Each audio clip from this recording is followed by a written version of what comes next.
আমি ১ ঘন্টার সমস্যা সমাধান করতে ১ দিন সময় ব্যয় করি এবং ৯৯ ঘন্টার সমস্যাটি কী হবে তা চিন্তা করতে ব্যয় করি। আমি হাজার বার পরাজিত হয়েছি, কিন্তু আমি কখনো হার মানিনি। আমি স্বপ্ন দেখতে পারি, তাই আমি জয় করতে পারি।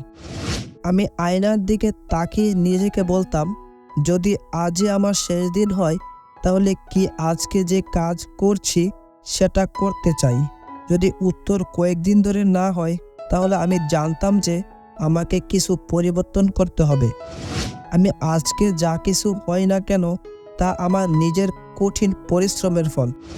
আমি হারতে শিখেছি, এই কারণে আমি সফল হয়েছি। সফলতা হলো শেষ পর্যন্ত দাঁড়িয়ে থাকা এবং যখন আপনি হারার পথে তখন আরেকটু চেষ্টা করা। আমি বিশ্বাস করি যে প্রতিটি মানুষেরই মধ্যে একটি সৃষ্টিশীল শক্তি আছে।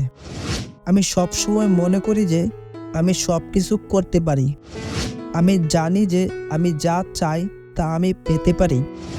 আমি স্বপ্ন দেখি একটি দুনিয়া যেখানে সবাই সমান।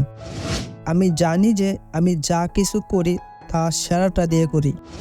সুখী হওয়ার চাবিকাঠি হলো কিছু করার জন্য, কিছু আশা করার জন্য এবং কিছু ভালোবাসার জন্য। জীবন খুব ছোট, তাই জীবনকে ভালোবাসুন এবং উপভোগ করুন।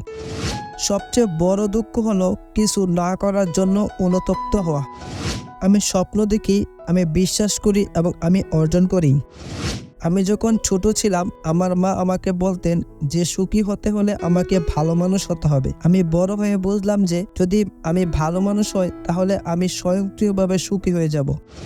আমি একজন স্বপ্নদর্শী, কিন্তু আমি একজন বাস্তববাদীও।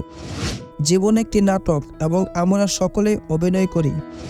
শিক্ষা সবচেয়ে শক্তিশালী অস্ত্র যা আপনি একজন মানুষকে দিতে পারেন। আমি ভয় পাই না, কারণ ভয় হলো মনের কালো অন্ধকার। আমি বিশ্বাস করি যে প্রতিটি মানুষের মধ্যে কিছু ভালো দিক আছে। সফলতা এক রাতে আসে না, এটি কঠিন পরিশ্রম এবং ধৈর্যের ফল। আমি যা কিছু জানি তা আমি জানি, কারণ আমি জানি কিভাবে কিছু জানতে হয়। আমি সবসময় নিজেকে চ্যালেঞ্জ করতে চাই।